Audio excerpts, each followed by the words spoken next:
ஆண்டவராக இயேசு கிறிஸ்து நாமத்தாலே இந்த சபை ஆராதனைக்கு வந்திருக்கிற உங்களுக்கு என்னுடைய வாழ்த்துக்கள். கர்த்தர் நல்லவர், கர்த்தர் உங்களுக்கு நன்மை செய்கிறவராக இருக்கிறார். ஆமென்.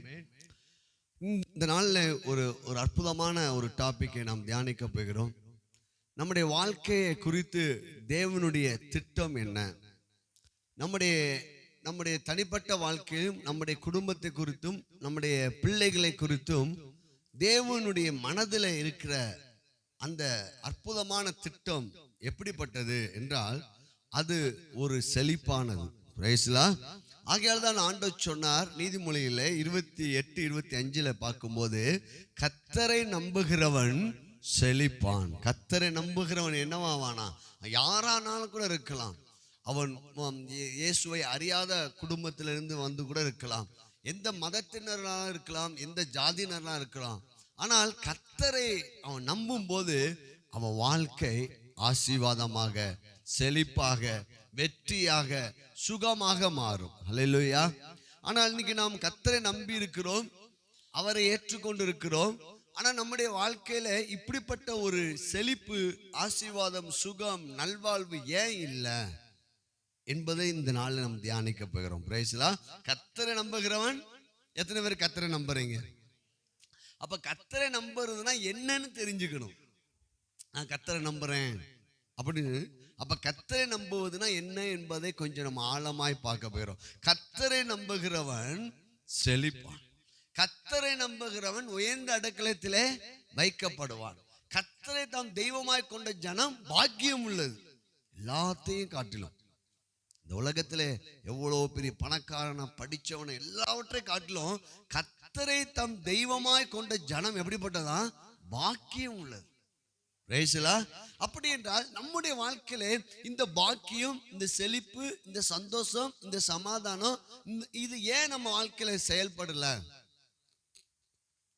கேள்வி வருதா இல்லையா? பிரைஸ்லா. நம்ம கர்த்தரை நம்புறோம், கர்த்தரை தான் நம்ம என்ன செஞ்சிருக்கிறோம்? சார்ந்திருக்கிறோம். அப்படின்னா என்னன்னு கொஞ்சம் நம்ம ஆழமாய் பார்க்க போகிறோம். பிரைஸ்லா. பாருங்கள், வேதாகமத்திலே தேவனுடைய திட்டத்தை, தேவனுடைய ஆசையை, தேவனுடைய விருப்பத்தை நீங்கள் புரிந்து கொள்ள வேண்டும் என்றால் ஆதியாகமம் 1-2 பார்க்கணும். பிரைஸ்லா. தேவன் இந்த மனுக்குலத்தை உண்டாக்கும் போது அந்த மனிதனுக்கு வேண்டிய அனைத்து நன்மைகளாலும், ஆசீர்வாதத்தினாலும், சுகத்தினாலும், தாராளும் ஏராளத்தினாலும் ஆண்டவர் உண்டாக்கி வைக்கிறார்.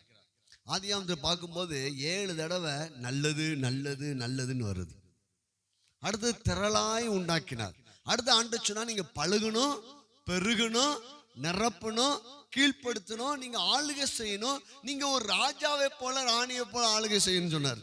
அல்லேலூயா. இன்னைக்கு நம்ம பார்க்க போறோம், குடும்பத்துக்குள்ள இன்னைக்கு நிறைய குடும்பங்கள்ல சண்டை சச்சரவு. ஏன்? தேவன் படைத்த போது அப்படி இல்லை. இன்னைக்கு அநேக வியாதிகள் சரீரத்திலே, நம்முடைய வாழ்க்கையில பற்றாக்குறை, பண பிரச்சனை நமக்கு வருது, நம்முடைய வாழ்க்கையில பெருக்கம் இல்லை. ஆனால் நீங்க ஆதியாகமம் 1-2 பார்க்கும்போது எல்லாவற்றையும் தேவனே உண்டாக்கினார். தேவனுடைய சத்தத்தை அவர்கள் கேட்டார்கள். ஏதேன் என்ற ஒரு மகிழ்ச்சியான ஒரு வீடை ஆண்டவர் உண்டாக்கினார். நதியை உருவாக்கி அங்க பொன் விளையும்படி செஞ்சார். பொன் துகள்களுக்கு மேல ஆதாம் நடந்தான். அப்ப பொன் துகள்கள் என்பது பொருளாதாரம். பிரைஸ்லா. அப்ப பொருளாதாரம் அவன் தலையில இல்ல, பொருளாதாரம் காலு கீழே இருந்துச்சு. இன்னைக்கு நமக்கு பெரிய பிரச்சனை என்ன தெரியுமா? பணம் பிரச்சனை. பண பிரச்சனை நம்ம தலையில இருக்கிற என்ன அர்த்தம் தெரியுமா? மனசுல ஓடுதா? அப்போ பண பிரச்சனை, பொருளாதாரம் நம்ம என்ன செய்து கொண்டிருக்குது? ஆளுகை செய்து கொண்டிருக்குது. ஆனால் தேவன் படைத்த போது பொருளாதாரம், பொன் அவன் காலு கீழே இருந்துச்சு. பொன் துகள்களை ஓட வச்சார். மகிழ்ச்சி இருந்துச்சு, அவனுக்கு நன்மைகள் இருந்துச்சு. அவங்க ஆதாமுக்கு ஏவாளுக்கும் குடும்ப சண்டையே வரல. இது முக்கியமானது இல்லையா? அல்லேலூயா. குடும்ப சண்டையே வரல. தேவ சத்தத்தை கேட்கிறாங்க, அவனுக்கு வேலைகள் தேடி வருது. எந்த விதமான அசாம்பிதமான எதிர்மறையான எந்த காரியமும் ஆதியாகமம் 1-2 என்ன செய்யல இல்ல. அப்போ தேவ திட்டம் என்னது? நம்ம நல்லா இருக்கணும். வாழ்க்கை வைத்து சொல்லுங்க, தேவ திட்டம் நான் நல்லா இருக்கணும், என் குடும்பம் நல்லா இருக்கணும், என் எதிர்காலம் நல்லா இருக்கணும், என் பிள்ளைங்கள் நல்லா இருக்கணும், என் சந்ததி நல்லா இருக்கணும். அல்லேலூயா. அப்போ அந்த செழிப்புக்குள்ள சுகத்தை வச்சாரு, பாதுகாப்பை வச்சாரு, அதிகாரத்தை வச்சாரு, ஆளுகையை வச்சாரு, சமாதானத்தை வச்சாரு, தேவனோடு இருக்கிற உறவையும் வைத்தார். ஆண்டவர் அப்படியே ஆதாம் கூட பேசுறார். இதெல்லாம் ஓகே தான். பாருங்க, இந்த நீங்க வேதாகமத்தை நான் சொன்ன பிற்பாடு கொஞ்சம் நீங்க யோசித்து பார்த்தீங்கன்னா உங்களுக்கு விஷயம் புரிஞ்சிடும். தேவன் செழிப்புல, ஆசீர்வாதத்துல, சுகத்துல, நிறைவுல தான் ஆரம்பிக்கிறார். ஆனா 3ஆம் அதிகாரத்திலேயே வனாந்தரம் வந்துருச்சு, சுயம் வந்துருச்சு, உபத்திரம் வந்துருச்சு, வேதனை வந்துருச்சு, கண்ணீர் வந்துருச்சு, வேர்வை சிந்துதல் வந்துருச்சு. இன்னைக்கு என்ன சொல்றான், உழைச்சுதான் நம்ம கஞ்சி குடிக்கணும் அப்படி நிலைமைக்கு என்னஞ்சிருச்சு. ஆனா தேவன் அப்படி முதல்ல என்ன செய்யல, அவனுக்கு வேண்டி அனைத்தையும் உண்டாக்கி அவனுக்கு ஒரு வேலை என்பது ஸ்கில். நான் எத்தனையோ முறை சொல்லியிருக்கேன், வேலை என்பது ஒரு ஆற்றல். ரைட்டுங்களா? இப்போ நம்முடைய தாய் தகவல், நம்முடைய அப்பா மிகப்பெரிய முதலாளியா இருக்காருன்னு வச்சுக்கோங்க, பெரிய மில்லு வச்சிருக்காரு. நீங்க படிச்சுட்டு அந்த மில்லில் போய் நீங்க அசிஸ்டன்ட் முதலாளியா போய் வேலை பார்க்க போறீங்க. நீங்க என்ன செய்வீங்க? மேற்பார்வை தான் என்ன செய்வீங்க. அங்க நீங்க ரொம்ப வேர்வை சிந்த உங்களுடைய நாணத்தை வைத்து, தகப்பன் வைத்த அந்த கம்பெனியை, அவங்க அப்பா கொடுத்த அந்த கம்பெனியை இன்னும் கொஞ்சம் டெவலப் பண்ணுவீங்க. இதுதான் தேவனுடைய திட்டம். ஏதனை உண்டாக்கி, ஏதனை ஒரு மாடலா உண்டாக்கி ஆதாமு கிட்ட சொல்றாரு, நீ ஏன் சாயல்படியே நீ இருக்கிற, நான் சொன்னா நடக்குது, நீ சொன்னாலும் நடக்கும். இந்த ஏதனை வச்சு இந்த பூமி முழுவதும் ஏதனை மாற்றிக்கோ, டெவலப் பண்ணு. நீ நான் சேர்ந்து என்ன செய்வோம், ஒர்க்கர் பார்ட்னர். அல்லேலூயா. இப்படிதான் தேவன் படைச்சார். அன்னைக்கு வேலைனால கஷ்டமாயிடுச்சா? வேலைக்கு போறதே கஷ்டம், வேலை கிடைக்கிறதே கஷ்டம், எல்லாம் கஷ்டம், வேதனை, உபத்திரம், பாடுகள், பிரச்சனைகள், ஒருவருக்கு வாக்குவாதங்கள். ஏன் இதெல்லாம் வந்துச்சு? பிரைஸ்லா.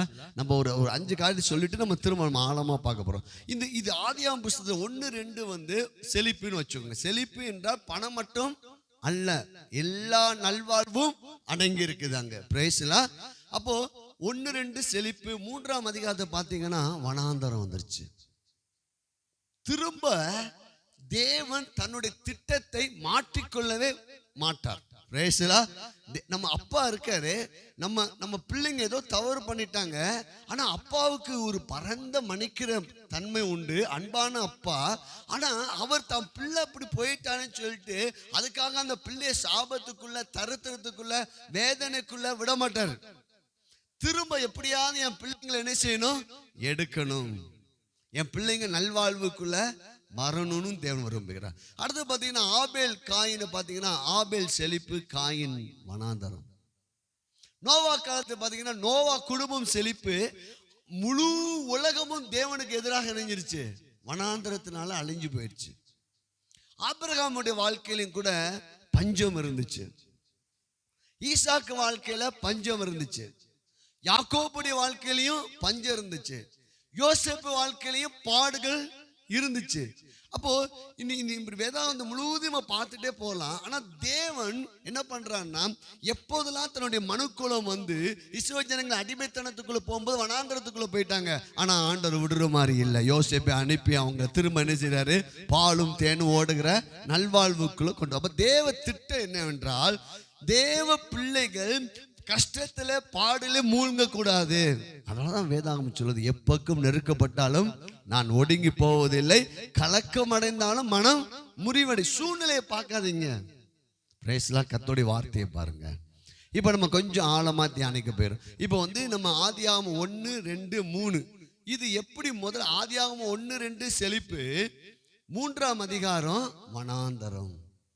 இப்போ நம்ம ஏற்கனவே ஆதியாகமம் 1-2 என்னெல்லாம் செழிப்பு இருக்குது என்பது நம்ம அடிக்கடி தியானிச்சிருக்கிறோம். ஆனால் இன்னைக்கு 3ஆம் அதிகாரத்தை பார்க்க போறோம். பாருங்கள், எப்படி நம்ம வனாந்தரத்தில் இருக்கிறோமா, இல்லாவிட்டால் நம்ம செழிப்புக்குள்ள இருக்கிறோமா, நம்ம வெற்றிக்குள்ள இருக்கிறோமா, இல்லாவிட்டால் நம்ம தோல்விக்குள்ள இருக்கிறோமா, நம்ம மகிழ்ச்சியில் இருக்கிறோமா, இல்லாவிட்டால் நம்ம உபத்திரவத்தில் இருக்கிறோமா என்று நாம் தியானிக்க போகிறோம். பாருங்கள், ஆதியாகமம் 3ஆம் அதிகாரத்தை பார்த்தீங்கன்னா, பிசாசுனால அவங்க வஞ்சிக்கப்பட்டு அந்த ஆதாமும் ஏவாளும் அந்த கனியை நெஞ்சிட்டாங்க, புசித்துட்டாங்க.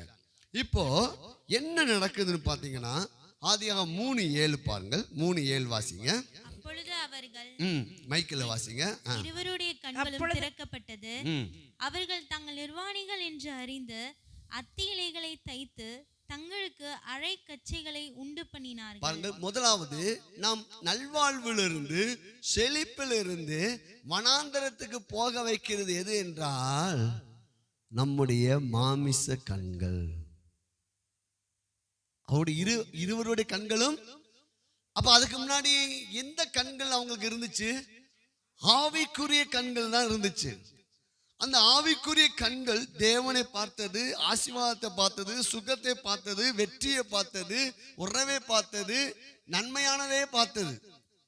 இங்கே அவர்களுடைய இருவருடைய கண்களும் திறக்கப்பட்ட உடனே இப்போ நீங்களும் கூட நம்முடைய வாழ்க்கையில நம்ம எப்ப கஷ்டத்தை, ஐயோ இப்படி இருக்குது சூழ்நிலை, என் பேங்க் பேலன்ஸ் இப்படி இருக்குது, யாருமே எனக்கு, இந்த மாமிச கண்கள் எதை பார்க்கும் என்றால் நீ உன்னை சுற்றி இருக்கிற சூழ்நிலையை காட்டும். அல்லேலூயா. அப்ப நம்ம அதுல புரிஞ்சுக்கணும், நம்ம மாமிச கண்கள் எதை தான் காட்டும்? சூழ்நிலை அப்படியே காட்டும். பாத்தியா, உன் நிலைமையே எப்படி இருக்குது, உனக்கு யாருமே ஆதரவு தர மாட்டேங்காங்க, யாருமே உனக்கு உதவி, அப்படியே இது அப்படியே லிட்டரா பார்க்கும். இந்த மாமி ஐம்புலன்கள், பார்த்தல், கேட்டல், நுகர்தல், முகர்தல், சுவைத்தல், ஐம்புலன்கள். இது இப்போ நம்முடைய வாழ்க்கையிலும் கூட நம்ம சூழ்நிலையை பார்க்கும்படி நம்முடைய கண்கள் திறந்து விட்டா நம்ம வனாந்தர வாழ்வுக்குள்ள வந்துடும். நம்ம அப்ப இதுல நம்ம எச்சரிக்கையா இருக்கணும். பாருங்க, இப்போ ரோடு இருக்குது, நல்ல ரோடு தான். சில இடத்துல பார்த்தேன், அந்த ரோட்ல குழி இருக்கும்போது உடனே அங்க என்ன செய்யறாங்க, ஒரு கம்பை ஊனி கல்லை சுத்தி வச்சு இங்க பார்த்து என்ன செய்யுங்க போங்க, இல்லைன்னா ஒரு போர்டு கூட நெஞ்சிறாங்க. நாமும் கூட இந்த கிறிஸ்தவ வாழ்க்கையில கொஞ்சம் கவனிக்க போறோம். அல்லேலூயா. ஏன் என் வாழ்க்கையில பிரச்சனையா வருது, ஏன் என் குடும்பத்துல சண்டை, ஏன் பற்றாக்குறை, ஏன் என்னை நான் இப்படியா என்னை ஆண்டவர் படைச்சிருக்காரு? இல்ல. அல்லேலூயா. அப்ப முதல் பாயிண்ட் என்னது? அவருடைய கண்கள். இது நல்ல கண்களா? இதுதான் எபேசியர்ல பவுல் சொல்றாரு, பிதாவே உண்மை அறிந்து கொள்ளக்கூடிய ஞானத்தையும் தெளிவையும் அளிக்கிற ஆவியினால எங்களுக்கு பிரகாசமுள்ள மனக்கண்களை தாரும் என்று ஜெபிக்க சொல்றாரு. என்ன பிரகாசமான மனக்கண்கள்? அது தேவனுடைய திட்டத்தையும் தேவனுடைய வார்த்தையும் பார்க்கக்கூடிய ஆவிக்குரிய கண்கள். அல்லேலூயா. இப்ப நம்ம மாமிசத்துல நமக்கு எல்லாமே கண்கள். இந்த கண் எதை தான் பார்க்கும்? பேங்க்ல எவ்வளவு பேலன்ஸ் இருக்குதான் சொல்லும், மழை பெய்ஞ்சா மழை பெய்யுதுன்னு சொல்லும். விசுவாச கண்கள் எப்படி தெரியுமா? இப்ப நான் காணல, ஆனா கர்த்தருடைய வார்த்தையில இருக்குது. என் தேவன் தம்முடைய ஐஸ்வர்யத்தின்படி என் எல்லா குறைகளையும் கிறிஸ்துவுக்குள் நிறைவாக்குவா, என் தோல்வியை வெற்றியாக மாற்றுவா. அது என்னுடைய கர்த்தருடைய வார்த்தையில இருக்கிறது. நான் கர்த்தரை நம்பி இருக்கிறபடியா நான் செழிப்பேன். இப்ப நான் பார்க்கல, செழிப்பு போல ஒரு எதுவுமே தெரியல. ஆனா நான் என்னுடைய கண்கள் எதை பார்க்குது என்றால் வார்த்தையை பார்ப்பதுதான் ஆவிக்குரிய கண்கள். லிட்டரா அவ்வளவுதான். உங்க ஆவிக்குரிய கண்கள் என்னன்னா வசனத்தை, வாக்குத்தத்தங்களை பார்ப்பது ஆவிக்குரிய கண்கள். அப்ப பவுல் சொல்றாரு, இந்த கண்கள் உங்களுக்கு வரும்படி ஜெபம் பண்ணுங்கன்னு கேட்கிறாரு. அல்லேலூயா. ஒரு விஷயம் ஜெபம் பண்ணுமா? பிதாவே இயேசுவின் நாமத்தினால ஆவிக்குரிய கண்களால் பிதாவை உண்மை அறிந்து கொள்ளக்கூடிய ஞானத்தையும் தெளிவையும் அளிக்கிற பிரகாசமுள்ள மனக்கண்களை எங்களுக்கு தாரும் ஆண்டவரே. ஆமென். கைகளை தட்டி பிரைஸ் காட். இப்ப இந்த சத்தியத்தை புரிஞ்சுக்கிட்டீங்கன்னா நீங்க விட மாட்டீங்க, சூழ்நிலையை பார்த்து பயப்பட மாட்டீங்க, வாக்கு தத்தத்தையும் வசனத்தையும் பிடித்துக் கொள்வீர்கள். இப்ப ரெண்டாவது, அவங்க அந்த வனாந்தரமான வாழ்வுக்கு போனதுக்கு ரெண்டாவது காரணம், தாங்கள் நிர்வாணிகள் என்று அறிந்து. ரெண்டாவது, இந்த மாமிச கண்கள் என்ன செய்யும் தெரியுமா? தன்னை பார்க்க வைக்கும். அல்லேலூயா. நான் யாரு, நானே சரீரத்தில் எவ்வளவு பலவீனமா இருக்கிறேன், நான் என் நிலைமையே இப்படி இருக்குது, எனக்கு சரியான சிந்தனை இல்ல, நானே ஒரு பாவி. தன்னையும் தன்னுடைய இயலாமையும் தன்னுடைய குற்றத்தையும் தன்னுடைய முடியாத தன்மையை பார்க்க வைப்பது. மூன்றாவது, அத்தி இலைகளை தைத்து தங்களுக்கு அறக்கச்சைகளை உண்டு பண்ணினார்கள். மூன்றாவது, இது சுயமா செயல்பட ஆரம்பிச்சிடும். அல்லேலூயா. மூன்றாவது, இது என்ன செய்யும்? சுயமாக செயல்பட ஆரம்பிக்கும்.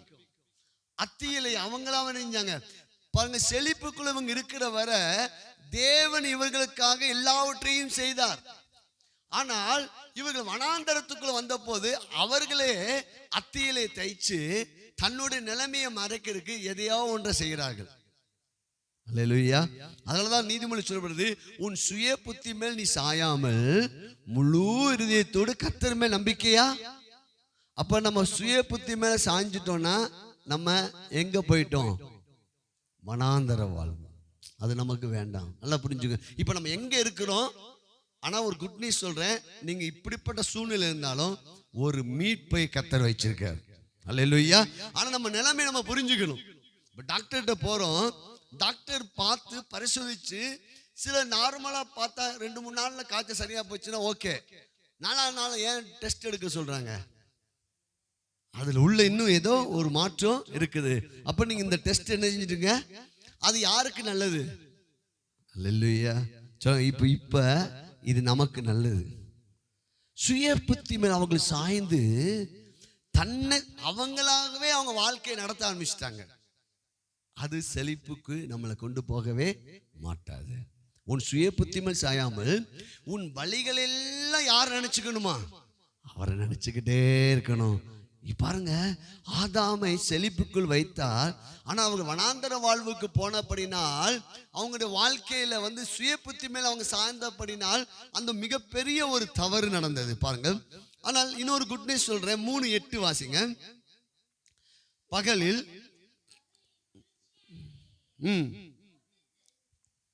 உலாவுகிற தேவனாகிய கர்த்தருடைய சத்தத்தை அவர்கள் கேட்டார்கள். Price the Lord. ஒரு குட் நியூஸ் சொல்றேன். ஒருவேளை நீ கீழ்ப்படியாமைக்குள்ள வனாந்தரத்துக்குள்ள கஷ்டத்துக்குள்ள நீ போயிருந்தாலும் தேவ பிள்ளையாகிய ஒன்னால் அவருடைய சத்தத்தை கேட்க முடியும். ஹல்லேலூயா. அதனாலதான் நம்ம சபை கூடி வருது என்ன செஞ்சிடக்கூடாது. நம்ம ரொம்ப சோர்ந்து போயிருந்தாலும் கூட சர்ச்சில் உட்கார்ந்தா அவருடைய வார்த்தை உங்களை தேற்றும். ஹல்லேலூயா.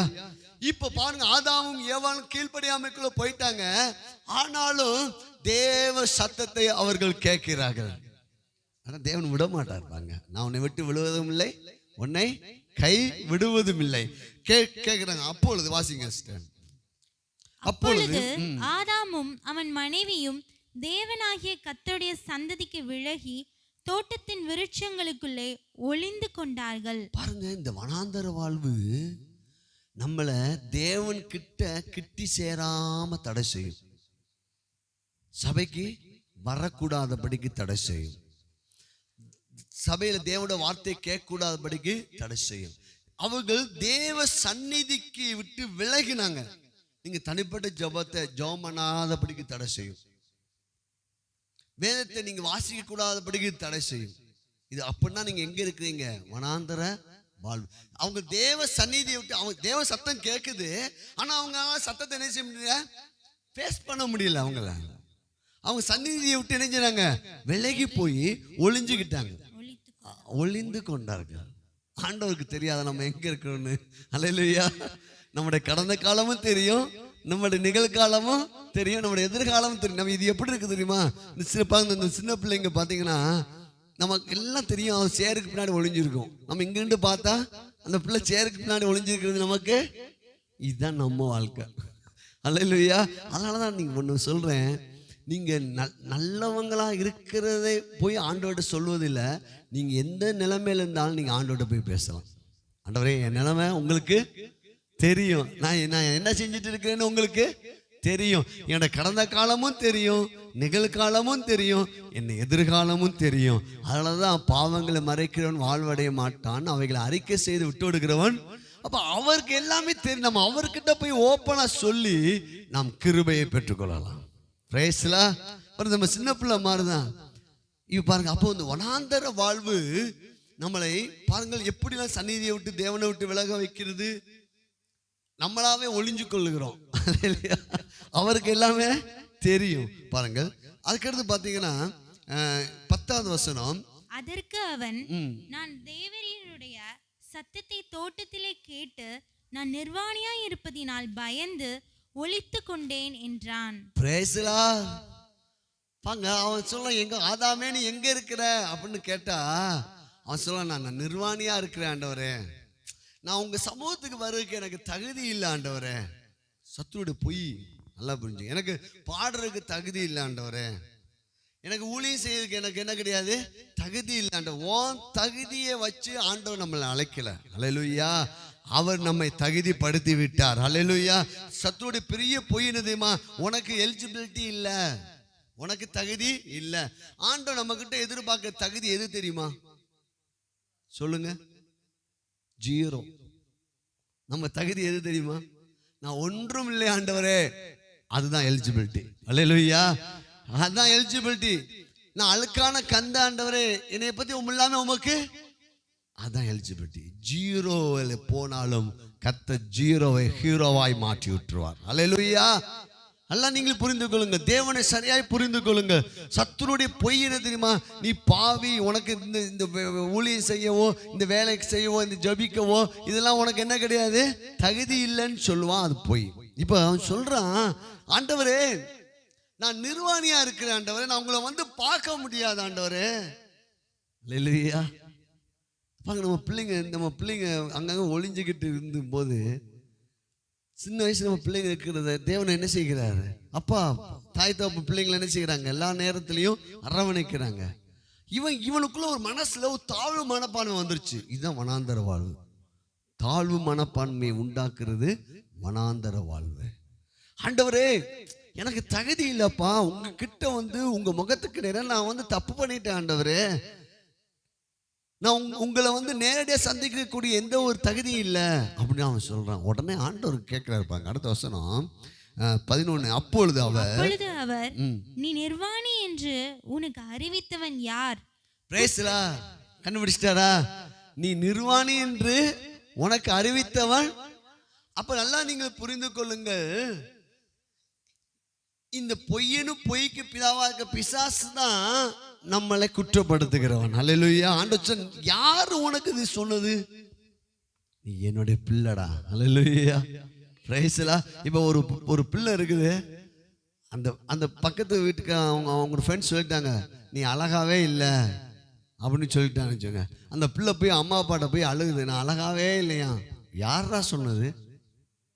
அல்லேலூயா. Praise God. நல்லா நீங்கள் புரிந்துக்கோங்க, தாழ்வு மனப்பான்மைக்குள்ள நம்ம போகக்கூடாது, குற்ற உணர்வுக்குள்ள நம்ம நினைச்சக்கூடாது, போகக்கூடாது. நீ அறிவித்தவன் யார் என்று கேட்கிறார். நீ என்னுடைய சாயல்டா, நீ ஏன் பிள்ளைடா, நீ பிசாசுடைய வார்த்தைக்கு நீ ஏன் செவி கொடுத்த அப்படின்னு சொல்றாரு பாருங்க. அதுக்கடுத்து பார்த்தீங்கன்னா கீழே வாசித்துக்கும் போது அவன் உடனே அவங்க ஆண்டவர் கேட்கிறாரு, புசிக்க வேண்டாம் என்று நான் உனக்கு விளக்கின விருட்சத்தின் கனியை புசித்தாயோ என்றார். பாருங்க, ஏப்பா கனியை புசித்தாயா புசிக்கலையா? கொஸ்டின் கொஞ்சம் கவனிங்க. இப்போ இவன் என்ன சொல்லியிருக்கணும்? இல்லையா, என்ன சொல்லியிருக்கணும்? சாப்பிட்டியா சாப்பிடலையா? இதுதான் கொஸ்டின். என்ன சொல்லியிருக்கணும்? இவனுடைய பதில் பாருங்க. அப்பொழுது அதற்கு ஆதாம், என்னுடனே இருக்கும்படி தேவரீர் தந்த ஸ்திரீயானவள் அவ்விருட்சத்தின் கனியை எனக்கு கொடுத்தால் நான் புசித்தேன் என்றான். ஆண்டவருக்கு ஏற்கனவே தெரியுமா தெரியாதா? யார் கொடுத்தான்னு தெரியும். இவன் ஆதாம்கிட்ட கேட்ட கேள்வி என்ன? நீ சாப்பிட்டியா சாப்பிடல? அப்ப என்ன சொல்லணும்? தன்னுடைய குற்றத்தை மறைத்து மற்றவங்க மேல் பழி செலுத்துறது. இதுதான் வனாந்தர வாழ்வு. தன்னுடைய குற்றத்தை இப்ப கனி சாப்பிட்டே சாப்பிடலையா? ஆமா ஆண்டவரே நான் சாப்பிட்டுட்டேன் ஆண்டவரே. அதுக்கப்புறம் ஏன்பா சாப்பிட்டேன்னு கேட்டாதான் திரும்ப சொல்லணும், இப்படி நீங்க தான் ஆண்டவரை கொடுத்த மனைவி தான் எனக்கு இப்படி நடந்துச்சு அப்படின்னு சொல்லணும். ஆனால் இங்கே ஒரு வார்த்தை பாருங்க, மத்தேயு சுவிசேஷம் 7ஆம் அதிகாரம் 7ஆம் அதிகாரம் 1, 2, 3 நாள் வாசித்து பாருங்க. இப்போ இந்த வனாந்தர வாழ்வு எப்படிப்பட்டது என்றால், நாம் நம்மை பார்க்காமல் மற்றவங்க மேல் குறை சொல்வது. மைக்கில் வாசித்துருங்க. நீங்கள் குற்றவாளிகள் என்று தீர்க்கப்படாதபடிக்கு மற்றவர்களை குற்றவாளிகள் என்று தீர்க்காதிருங்கள். ஏனெனில் நீங்கள் மற்றவர்களை தீர்க்கிற தீர்ப்பின்படியே நீங்களும் தீர்க்கப்படுவீர்கள். நீங்கள் மற்றவர்களுக்கு அளக்கிற அளவின்படியே உங்களுக்கும் அளக்கப்படும். நீ உன் கண்ணில் இருக்கிற உத்தரத்தை உணராமல் உன் சகோதரன் கண்ணில் இருக்கிற துரும்பை பார்க்கிறது என்ன? இதோ உன் கண்ணில் உத்தரம் இருக்கையில் உன் சகோதரனை நோக்கி நான் உன் கண்ணில் இருக்கும் துரும்பை எடுத்து போடட்டும் என்று நீ சொல்வது எப்படி? அல்லேலூயா, பிரைஸ் தி லார்ட். இப்ப ஆதாம் கிட்ட ஆண்டவர் சொன்னாரு இந்த கனியை புசிக்கூடாதுன்னு சொன்னா மிஸ்டேக் யார் தான் பண்ணியிருக்கான்? ஆதாமும் பண்ணியிருக்கிறான். அப்ப என்ன சொல்லணும்னா ஆதாம் சொல்லணும், ஆண்டவரே என்ன செஞ்சிருக்குங்க மன்னிங்கன்னு சொல்லாம இந்த வனாந்தர வாழ்வு எப்படிப்பட்டதுன்னா மற்றவங்க மேல பழி போடுவது. அல்லேலூயா. மற்றவங்களை குற்றவாளி என்று நம்ம என்ன செய்யக்கூடாதான்? ஏன்னா அப்படி தீர்த்தமான நம்மளும் என்ன செய்யப்படுமா? இப்ப நம்ம கிட்ட உத்தரவுனா பெருசா மிஸ்டேக் இருக்குது, அடுத்தவங்க கிட்ட சின்ன மிஸ்டேக் இருக்குது. நம்ம கண் எங்கதான் போவோம்? நம்ம கிட்ட இருக்கிற மிஸ்டேக்க பார்க்காது, அடுத்தவங்க கிட்ட இருக்கிற மிஸ்டேக் தான் பார்க்கும். அல்லேலூயா. இப்ப நான் சொல்ற ஒரு உதாரணம் சொல்றேன். ஒருத்தவங்க ஒயிட் சட்டை போட்டு வராங்கன்னு வச்சுங்க. அந்த ஒயிட் சட்டையில நடுவுல சின்ன ஒரு கருப்பு புள்ளி இருக்குது. அல்லேலூயா. நீங்க உங்க ட்ரெஸ் முழுவதுமே அழுக்கா இருக்குது. நம்ம எதை பார்ப்போம்? அந்த ஒயிட் சட்டை போட்டு இருந்த அந்த ஒயிட் சட்டையில இத்தினோண்டு புள்ளி இருக்கு பாத்தீங்களா, அதை தான் நம்ம என்ன செய்வோம் பார்ப்போம். அப்போ வனாந்தர வாழ்விலே நாம் இருக்கக்கூடாது. அல்லேலூயா, அல்லேலூயா. ஆண்டவரை ஜெபம் பண்ணுவோம். ஆண்டவர் இயேசுவின் நாமத்தால நான் இன்று முதல் ஆண்டவரே மற்றவங்களை நியாயம் தீர்க்கிறதை நான் விட்டு விடுகிறேன். ஆண்டவரே மற்றவங்க மேல் குறை சொல்வதை நான் விட்டு விடுகிறேன். இயேசுவின் இரத்தத்தினால என்னை கழுவும் ஆண்டவரே. அப்பா என்னிடத்தில் இருக்கிற குறைவுகளை நான் பார்க்காமல் மற்றவங்க இடத்துக்கு குறைவுகள் நான் பேசின ஒவ்வொரு காரியத்துக்காக என்னை மன்னிங்க ஆண்டவரே, இயேசுவின் நாமத்தில் ஆமென். கைகளை தட்டி பிரைஸ் தி லார்ட். ஏன் சொல்றேன் தெரியுமா? இதெல்லாம் நம்முடைய வனாந்தர வாழ்விலே நம்ம தங்க வச்சிரும். வேண்டாம். நம்ம தேவ திட்டம் வனாந்தரமா செழிப்பா? செழிப்பு. அல்லேலூயா. இப்ப பாருங்க, செழிப்புல வாழ்ந்த போது இதே ஆதாம் எப்படி பேசினா பாருங்க. ஆதியாகமம் 2ஆம் அதிகாரம், ஆதியாகமம் 2ஆம் அதிகாரம். நீ எலும்பில் எலும்பும் என் மாமிசத்தில் மாமிசமுமா இருக்கிறாய். நீ மனுஷனிலிருந்து எடுக்கப்பட்டபடியாய் நீ மனுஷி எனப்படுவாய். 23 வாசிங்க. அப்பொழுது ஆதாம் இவள் என் எலும்பில் எலும்பும் என் மாம்சத்தில் மாம்சமுமாய் இருக்கிறாள். இவள் மனுஷனில் எடுக்கப்பட்டபடியினால் மனுஷி எனப்படுவாள் என்றான். Praise God. எப்படி வாழ்த்துறான் பாருங்க. செழிப்பில் இருக்கும் போது ஒரு குட் நியூஸ் சொல்றேன், நம்ம மற்றவங்களை குறை சொல்லவே. இதே ஆதாம் தான் செழிப்பில் இருக்கும் போது அவன் மனைவி எப்படி செய்யலாம்? வாழ்த்துறான். இப்ப என்ன சொல்றான்? தேவரீர் நீர் கொடுத்ததுதான் எல்லாம். யாரதான் குறை சொல்றான்? யாரதான் குறை சொல்றான்? ஆண்டவரே மேலே பழிய போட்டான். இல்ல நான் நல்லவன் ஆண்டவரே, நீர் கல்யாணம் முடிச்சு வச்சு பாத்தீங்கன்னா அதுல இருந்து எனக்கு கஷ்டமே ஆரம்பிச்சது. நீங்க உலகமே அப்படிதான் சொல்லிட்டு இருக்கு. ஒரு சிரிச்ச போட்டோவை எடுத்துட்டு வாங்கன்னு சொன்னா அவன் வீட்டுக்காரர் சொல்றாராம், 20 வருஷத்துக்கு முன்னாடி கல்யாணம் தண்ணிக்கு சிரிச்சதேன் அந்த போட்டோ தான் இருக்குது. இதெல்லாம் உலக பிரகாரமானது. அல்லேலூயா. நம்ம அப்படி சொல்லக்கூடாது. நம்ம செழிப்புல வாழணும். செழிப்புல வாழ்வு என்ன தெரியுமா? உன் மனைவி உன் வீட்டோரங்களில் கனித்தரும் திராட்சை கொடியை போல் இருப்பாள். அல்லேலூயா. பெண்களை தேவன் உண்டாக்கினது என்ன தெரியுமா? அவர்களை நீங்கள் வாழ்த்ததான் செய்யணும். அதுதான் உங்களுடைய கடமை. பாருங்க, இவை செழிப்புல ஆதாம் இருக்கும் போது தன் மனைவியை பார்த்து சொல்றான், இவர் எலும்பில் எலும்பும் என் மாமிசத்தில் மாமிசமா இருக்கிறார். Praise the Lord. அல்லேலூயா. பாருங்க, அவன் ஏவாள் என்ன நினைச்சிருப்பாப்பா அந்த இடத்துல? ஃபர்ஸ்ட் சிரிச்ச முகத்தோட இருந்திருப்பான். என் வீட்டுக்காரர் எப்படி என்னை வாழ்த்துறாங்க. அல்லேலூயா. நல்லா புரிந்து கொள்ளுங்க. அதே ஆதாம் வனாந்தர வாழ்வில் இருக்கும் போது அவன் சொல்றான், கனியை சாப்பிட்டே சாப்பிடலையா? கொஸ்டின் என்னது? Yes or no. அப்ப என்ன சொல்லி இருக்கணும்? ஆமா ஆண்டவரே சாப்பிட்டேன். அவன் சொல்றான், தேவீர் என்னோடனே கூட இருக்கும்படி யார் தந்து இந்த காரியம் யாரால் வந்தது? திருமண பத்திரிகையில் நம்ம என்ன போடுவோம்? இது கர்த்தரா உண்டானது போட்டீங்களா மணி? இது கர்த்தரால் உண்டாதுன்னா கர்த்தர் நமக்கு கிஃப்டை தான் கொடுப்பார். ஒரு காலமும் அவர் தவறானதை கொடுக்க மாட்டார். ஆமே. இவன் சொல்றான், ஆண்டவர்கிட்ட கேட்டான், ஆண்டவர் தேவர் நீர் என்னுடனே கூட இருக்கும்படி தந்த அந்த பெண்ணு தான் இத்தனைக்கு காரணம். பாத்தீங்களா? இது ஒரு பகுதி. அப்போ நம்ம பொதுவா எடுத்துக்கிட்டோம்னா, நம்ம யாரையா குறை சொன்னோமானா நம்ம செழிப்புல வாழல, நம்ம ஆசீர்வாதத்துல வாழல, நம்ம சந்தோஷத்துல வாழல. ஏன்னா உன் வாயின் மொழிகளால் உனக்கு என்ன உண்டாகும்? மகிழ்ச்சி உண்டாகும். இப்போ நம்ம மற்றவங்களை குறை சொல்லும் போது என்ன ஆகும் தெரியுமா? நமக்கும் வேதனை ஆகும், அவங்களுக்கு என்ன செஞ்சிடும்? காயமாயிரும்.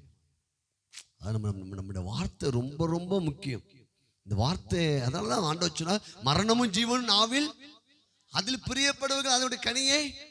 இந்த இந்த நம்ம வாய் வார்த்தை பார்த்தீங்களா எப்படின்னா ரொம்ப ரொம்ப கஷ்டம். ஆனால் நாவடக்க ஒரு மனுஷனாலும். ஆனால் ஒரு குட் நியூஸ் சொல்றேன், நம்ம செழிப்பிலே வாழும்போது நம்முடைய வாய் வார்த்தை ஜீவனா இருக்கும். இவள் எலும்பில் எலும்பும் என் மாமிசத்து மாமிசமா இருக்கிறார்.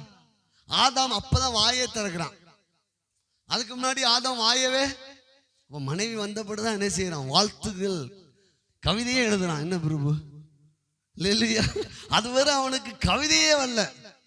தேவன் எவ்வளவு சிருஷ்டிப்பு பாருங்க. வானத்தை பூமியை உண்டாக்கி, சூரியன் சந்திரனை உண்டாக்கி, சகல விருட்சங்களை உண்டாக்கி, எல்லாம் அவனுக்கு ஒரு மகிழ்ச்சி என்ற வீட்டை உண்டாக்கி, ஆடு மாடுகள் எல்லாவற்றையும் கொண்டு வந்து அவனை எப்படி பேர் விடுவானோ எல்லாம் பார்க்க வச்சுட்டு இருந்தா, இவன் என்ன வாயத்தை வந்து என்ன பேச செஞ்சிருக்கணும்?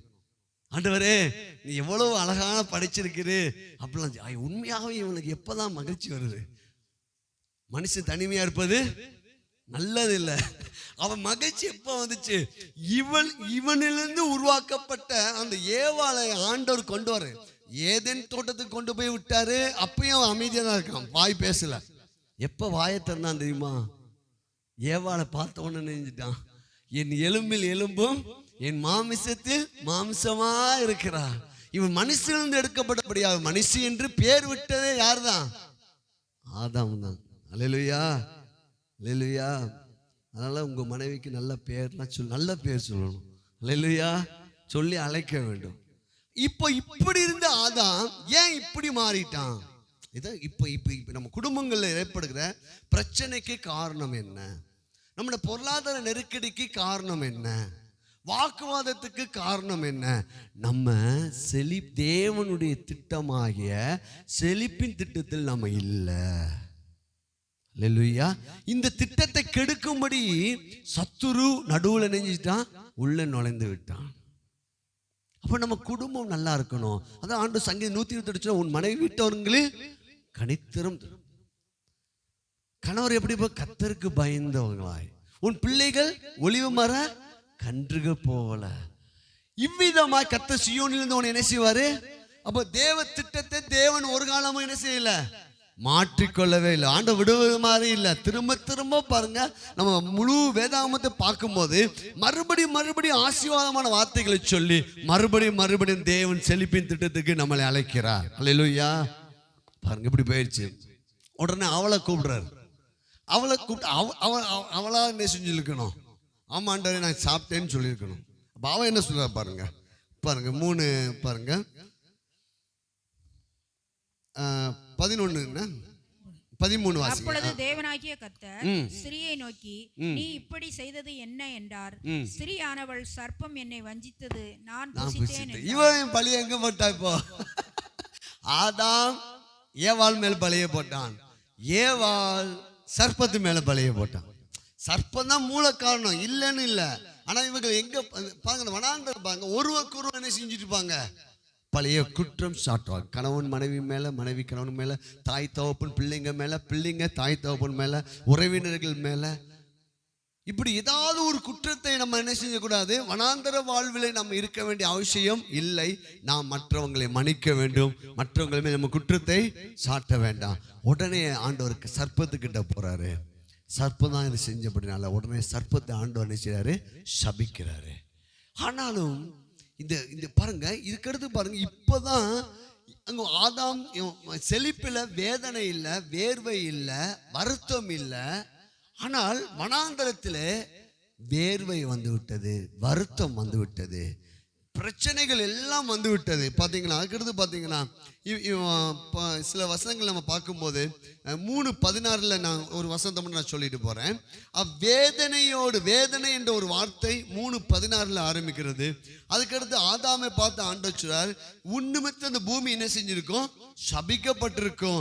நீ உயிரோடு இருக்கும் நாளெல்லாம் வருத்தத்தோடு அதன் பலனை புசிப்பாய். 3:17. அப்போ டெய்லி நம்ம வருத்தப்படுறோமா? செக் பண்ணுங்க. ஒன்றுக்கு நீங்கள் கவலைப்படாமல் எல்லாவற்றை குறித்து. அப்ப நம்ம டெய்லி நம்ம வருத்தப்பட்டுட்டே இருந்தோமானால் நம்ம எந்த வாழ்வில் இல்லை? செழிப்பின் வாழ்வில் வருத்தம் ஆரம்பிச்சிருச்சு, வேதனை ஆரம்பிச்சிருச்சு. அப்போ நீங்க நல்லா யோசிச்சுப்பாங்க, ஏன் நான் வருத்தத்தோடு நான் அலையணுமா? இல்லை ஆண்டவரே, நான் வருத்தப்படும்படியாக நீங்க என்ன செய்யல, உண்டாக்கல. அப்போ அதுக்கடுத்து பார்த்தீங்கன்னா, நீ பூமியிலிருந்து எடுக்கப்பட்டபடியா நீ பூமிக்கு திரும்ப மட்டும் உன் முகத்தின் வேர்வையால் ஆகாரம் புசிப்பாய். அப்போ இது செழிப்பில் இருக்கும்போது ஆதாமுக்கு வேர்வை இல்ல, வனாந்தரத்தில் அவனுக்கு என்ன வந்துருச்சு? வேர்வை. இது ஒரு ஆசீர்வாதம் கிடையாது, சாபம். அல்லேலூயா. இப்போ இப்படிப்பட்ட நேரத்துல ஆண்டவர் ஒரு கிணத்துக்குள்ள தெரியாம நீ விழுந்துட்ட. ஆனா ஒரு குட் நியூஸ் சொல்றேன், அந்த கிணத்துல ஒரு படி இருக்குது, ஒரு ஏணி வைக்கப்பட்டிருக்குது. அதுதான் கிறிஸ்து. அல்லேலூயா. 3:15 பாருங்கள். 3:15 பாருங்க. ஹல்லேலூயா. அவர் உன் தலையை நசுக்குவார். ஹல்லேலூயா. இப்போ அங்கு இயேசுவை குறித்து அங்கே சொல்லப்பட்டிருக்கிறது. நீ இப்படிப்பட்ட வனாந்தர வாழ்வில் இருந்தாலும் நீ செழிப்பு வாழ்வுக்கு நீ வர முடியும்.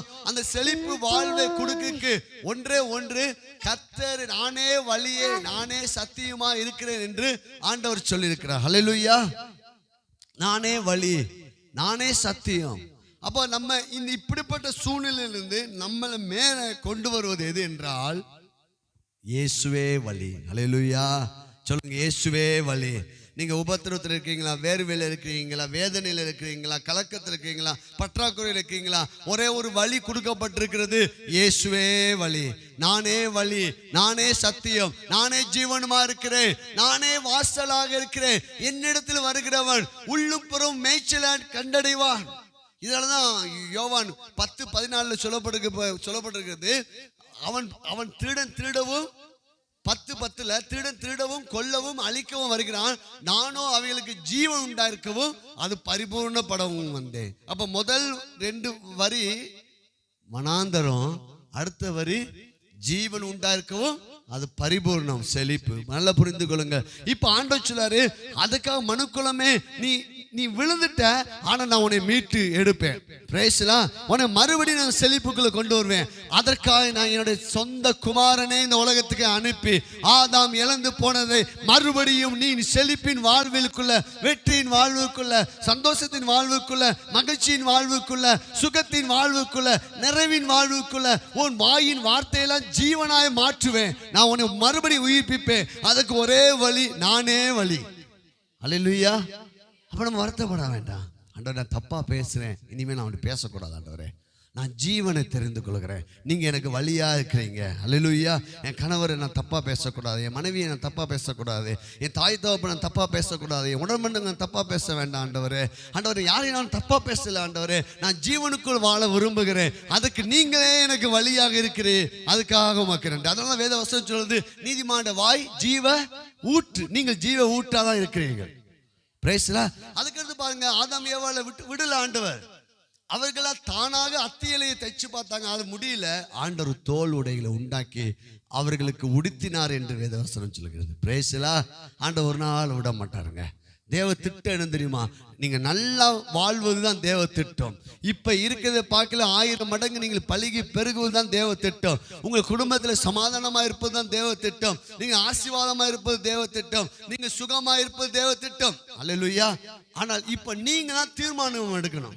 ஆண்டவரே, நான் செழிப்பின் வாழ்வுக்குள்ள வாரேன். ஆண்டவரே, எனக்கு ஒரு ஏணி என்ன செய்யப்பட்டிருக்குது, வைக்கப்பட்டிருக்கு. அந்த ஏணி தான் கர்த்தருடைய வார்த்தை. அதை பிடிச்சிட்டு மேல வந்துருங்க. ஆண்டவர், இது எனக்கு வேண்டாம், இந்த குழப்பமான வாழ்வு எனக்கு வேண்டாம், உங்க வார்த்தையை நான் பிடிச்சுக்கிறேன், நான் வாழ்ந்து செழித்திருப்பேன். அல்லேலூயா. glory to Jesus. அப்படி எழுந்து நிற்போமா. க்ளோரி டு லா ரே காபா ஷா பாலா. நீங்கள் ஒரு தீர்மானம் எடுப்போம். ஆண்டவரே உமக்கு நான் நன்றி செலுத்துகிறேன். ஆண்டவரே நான் செழிப்பின் வாழ்வுக்குள்ளாக நான் வர விரும்புகிறேன். ஆண்டவரே ஹலே லோயா ஹலே லோயா. ஓ ரேகா பாலா பாலா. ஆண்டவர் உங்களுடைய ரத்தத்தினாலே என்னை கழுவும், என்னை மணியும். ஆண்டவரே என்னுடைய குறைகளை மன்னிச்சிடும். ஆண்டவரே ஆண்டவரை கர்த்தரை நம்புகிறவன் செழிப்பான். என் வாழ்க்கை செழிக்கும் அப்பா, என் குடும்பம் செழிக்கும், இந்த ஊழியம் செழிக்கும். சொல்லுங்க, என் கூட சேர்ந்து சொல்லுங்க, என் வாயின் வார்த்தை செழிக்கும். சொல்லுங்க, என் வாயின் வார்த்தை நன்மையாய் பேசுவேன், சுகத்தை பேசுவேன், வெற்றியை பேசுவேன், நல்வாழ்வை பேசுவேன், சமாதானத்தை நான் பேசுவேன். என் வாழ்க்கை செழிக்கும், என் வாயின் வார்த்தை செழிக்கும். நான் நீதிமான், என் வாய் ஜீவ ஊற்று. அல்லேலூயா. சொல்லுங்க, இயேசுவின் நாமத்தினால என் பிறந்த நாள் முதல் இந்த நாள் வரை நான் பேசின எல்லா தவறான வார்த்தைகளை இயேசுவின் இரத்தத்தினால நான் கழுவப்பட அர்ப்பணிக்கிறேன். அல்லேலூயா. நீங்க சொல்லுங்க, நான் செழிப்பின் வாழ்வில் வாழ விரும்புகிறேன். நான் வனாந்தரத்தில் வாழ விரும்பல. ஆண்டவரே எனக்கு இந்த கடன் வேண்டாம், இந்த பற்றாக்குறை வேண்டாம், இந்த சண்டை சச்சரவு எனக்கு வேண்டாம், இந்த வியாதி எனக்கு வேண்டாம். நீங்க எப்படி என்னைய ஆதியாகமம் 1:2 உண்டாக்கினபடியே கிறிஸ்துவுக்குள்ள நான் சுகமாய் வாழ விரும்புகிறேன். அதெல்லாம் வேத வசனம் சொல்லுது, உன் ஆத்துமாய் வாழுவது போல நீ எல்லாவற்றையும் வாழ்ந்து சுகமா இருக்கணும். இதுதான் தேவ திட்டம். இப்ப இந்த திட்டத்துக்கு நம்ம எத்தனை பேர் வர போறோம்? கரங்களை உயர்த்தி ஆண்டோடு சொல்லுங்க, ஆண்டவர் நான் வாரேன். ஆண்டவரே அதுக்கு ஒரு வழியை ஆண்டவர் உண்டாக்கிட்டாரு. அதுதான் வழி, இயேசுவே வழி. உங்க வாழ்க்கை மாறுவதற்கு ஒரு வழி உண்டு, அது இயேசுதான். இயேசுதான். இயேசு கிட்ட வந்துட்டீங்கன்னா எல்லா பிரச்சனையும் மாறிடும், எல்லா வியாதியும் மாறிடும், எல்லா கடனும் மாறிடும். நம்ம இயேசுவேன்னு சொல்லிட்டு நம்மளை ஏதனின் வாழ்வுக்குள்ள ஆண்டவர் கொண்டு வந்துடுவாரு. அல்லேலூயா. இஸ்ரவேல் ஜனங்கள் அடிமைத்தனத்துக்குள்ள போனாங்க. ஆண்டவர் விட்டாரா? விடல. அவர்களை பாலும் தேனும் ஓடுகிற நல்வாழ்வுக்குள்ள கொண்டு வர தேவன் தம்முடைய பஸ்கா ஆட்டுக்குடைய இரத்தத்தின் மூலமாய் அவர்களை மீட்டெடுத்தார். இதான் ஷாம்பிள் நம்ம காட்டுறார். அல்லேலூயா. இப்ப நம்மையும் கூட ஆண்டவரை என்னை இயேசுவின் நாமத்தால என்னை செழிப்புக்குள்ள மீட்டெடுக்கிற உம்முடைய இரத்தத்துக்காக ஸ்தோத்திரம் ஆண்டவரே.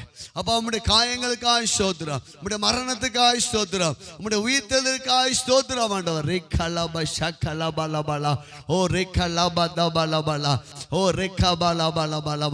கைகளில் படிந்த அந்த இரத்தத்தினால், கால்களில் படிந்த இரத்தத்தினால் நம்மளை மீட்டுக் கொள்கிற கர்த்தர் அவர். இயேசுவே ஹல்லேலூயா ஹல்லேலூயா.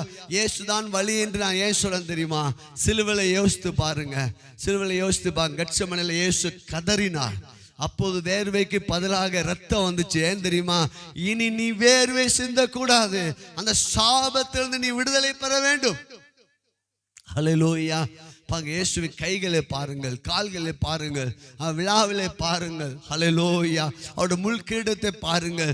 ஏன் அவருடைய சரீரம் முழுதும் அலங்கோலமாய் இருந்தது, சபிக்கப்பட்ட சரீரமா இருந்தது, வேர்வை சிந்தப்பட்ட சரீரமா இருந்தது, இரத்தத்தினால் வடிந்த ஒரு சரீரமாக இருந்தது. ஏன் தெரியுமா? நம்ம சாபத்தை எல்லாம் அவர் மேல போட்டுட்டார். அல்லேலூயா. நீ ஒரு ராஜ வாழ்க்கை வாழ தேவன் உன்னை அழைக்கிறார். நீ ராஜ வாழ்க்கை வாழ தேவன் அழைக்கிறார். சரி, நம்ம இப்ப வனாந்தரத்தில் இருந்துட்டேன், இந்த வனாந்தர வாழ்வு எனக்கு பிடிக்கல, ஈஸியா மாத்தலாம். இயேசுவே வழி. ஆண்டவர் சிலுவையை நோக்கி பாருங்க. ஆண்டவரே நன்றி அப்பா, நான் இனி என் வாழ்க்கை நீதிமானுடைய சரசு மேல் ஆசீர்வாதங்கள் தங்கும், அவருடைய சரசு மேல் முள்கிடம். உங்க சரசு மேல ஆசீர்வாதம் கொண்டு வந்துட்டாரா? இயேசுதான் வழி. சொல்லுங்க, உங்க வலது கரத்தை உங்க தலைமை வச்சு சொல்லுங்க, என்னுடைய சரசு மேல் இன்று முதல் ஆசீர்வாதங்கள் தங்கும். நான் ஆசீர்வதிக்கப்பட்டவனா இருப்பேன். நான் செழிப்பில் வாழ என்னை நான் அர்ப்பணிக்கிறேன். நான் செழிப்பில் வாழ்வதற்காக, நான் ஆசீர்வாதத்தில் வாழ்வதற்காக, நான் சுகத்தில் வாழ்வதற்காக, நான் வெற்றியில் வாழ்வதற்காக இயேசு சிலுவையிலே தன்னுடைய தலை முதல் பாதம் வரை காயப்பட்டார். அந்த இயேசுவே எனக்கு வழியா இருக்கிறபடியா இன்று முதல் என் வாழ்க்கை செழிக்கும். கைகளை தட்டி ரேபா ராபா ஷக்கலா ஓ ராகா லாபா ராபோ லாதா ராபா கல்பேலோ மா Rekha lava Dobhi கலாபா Rafah lava lava. ஒரு தலையை நிமிர செய்த இந்த பாடலை பாடி நம்ம ஆண்டவரை ஸ்தோத்திரம் பண்ண போகிறோம். ஆண்டவரே உமக்கு நன்றி. ஆண்டவரே, நான் தலை குனிந்து இருந்தேன். ஆதாம் ஏவாளும் 3ஆம் அதிகாரத்தில் ஆண்டவரை பார்க்க கூட அவங்களால முடியல, அவங்க வெட்கப்பட்டாங்க. தலை குனிந்து இருந்தாங்க. ஆண்டவர் சொன்னாரு, உன் தலை நீ குனிந்து இருக்கலாம், ஆனா இந்த தலை குனிவுக்கு காரணம் பிசாசு. ஆகிய என் குமாரனை அனுப்பி அவர் உன் தலையை நசுக்குவார். பிசாசு தலை நசுக்கப்பட்டது, நம்முடைய தலை நிமிரப்பட்டது. கைகளை தட்டி ஓ ராபா ஷாதா ரபு பலபலோ ஓ ரேகா லபா ரபா ரபி ரபு லாதா ரபா ரபி ரபா ஷாது ரபலா ஓ ரேகா லபா ரபா லபலா. சொல்லுங்க, என் வாழ்க்கை செழிக்கும். கர்த்தனை வாளாக்காமல் தலையாக மாற்றுவார். இன்று முதல் என்னை பின்தொடர்ந்து வந்த எல்லா வனாந்தரம் என்ற சாபங்கள், வனாந்தரம் என்ற பற்றாக்குறைகள், வனாந்தரம் என்ற வியாதிகள் என்னை விட்டு மறைகிறது. இயேசுவின் நாமத்தில் என் வாழ்க்கை செழிப்பாக மாறும். கைகளை தட்டி ரபா ரபா ரபி ஷகலபலபலபல. ஓ ஹalleluya. இந்த பாடலை பாடி நம்ம தேவனை ஆராதிக்க போகிறோம். Glory to the Jesus, glory to the Lord, glory to the Lord. ரபா ஷகபலபல. ஆண்டவரே ஸ்தோத்திரம் பண்ணுங்க. ஆண்டவரே என் வாழ்க்கை செழிக்கும். சொல்லுங்க, என் வாழ்க்கை செழிக்கும், என் குடும்பம் செழிக்கும், எங்கள் ஊழியங்கள் செழிக்கும், எங்க வேலைகள் செழிக்கும், எங்க வாகனங்கள் செழிக்கும், எங்களுடைய வீடுகள் செழிக்கும், எங்க பணம் செழிக்கும், எங்க தங்கம் செழிக்கும், எங்களுக்கு தேவன் கொடுத்திருக்க எல்லா நன்மைகளும் செழிக்கும். நாங்கள் கிறிஸ்து என்ற செழிப்புக்குள்ள நாங்க இருக்கிறோம். ஹல்லேலூயா. என் கூட சேர்ந்து சொல்லுங்க, நாங்கள் கிறிஸ்து என்ற செழிப்புக்குள்ள இருக்கிறோம். ஏதேன் என்ற செழிப்புக்குள்ள இருக்கிறோம். பாலும் தேனும் ஓடுகிற கானான் என்ற செழிப்புக்குள்ள இருக்கிறோம். எல்லா செழிப்புக்கும் மூல காரணம் இயேசுவே, இயேசுவே, இயேசுவே வழி. Glory to Jesus. Oh rakala bala barabi shakala bara bala bala bala bala. Oh rebe raba shakala bala bara kabala bala bala bala bala. Oh raba rebe raba shakala bara bala bala bala bala bala. Glory to Lord. Thank you Jesus. Oh praise God. Reba shaka bala bala. கைகளை தட்டி glory to the Lord. Praise God. Raba shaka. என்னை உயர்த்தி விட்டார், இனி நான் கலங்குவதில்லையே. பலனடைய செய்தார், என்னை மகிழ செய்தார், இனி என்றும் பயம் எனக்கில்லையே.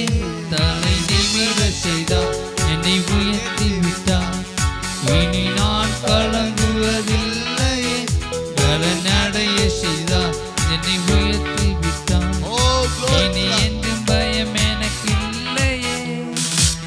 கிருபையால் எல்லாம் அருளினார், கிருபையால் என்னை உயர்த்தினார், கிருபையால் எல்லாம் அருளினார், கிருபையால் என்னை உயர்த்தினார். நம் கர்த்தர் நல்லவரே, நம் கர்த்தர் நல்லவரே, நம் கர்த்தர் நல்லவரே, நம் கர்த்தர் நல்லவரே. சிலுவையில் என்ன சிறுமையை தீர்த்திட்டார் ராஜனே, வெறுமையை வேரோடு அறுத்திட்டார் வெற்றியின் தேவனே. சிலுவையில் என்ன சிறுமையை தீர்த்திட்டார் ராஜனே,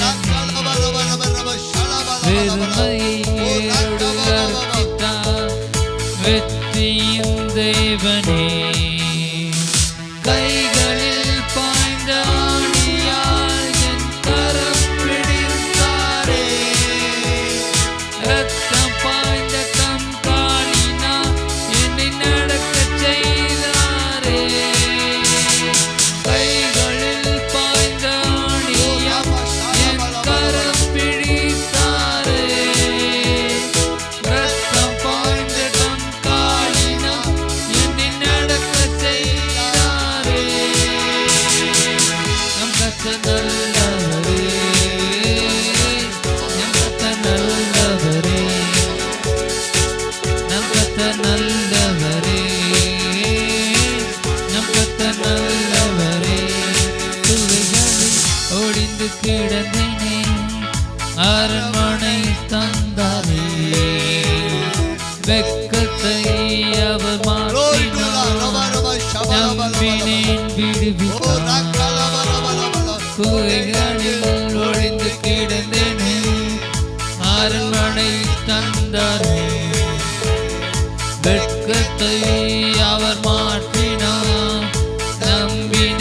விடுவித்தார்.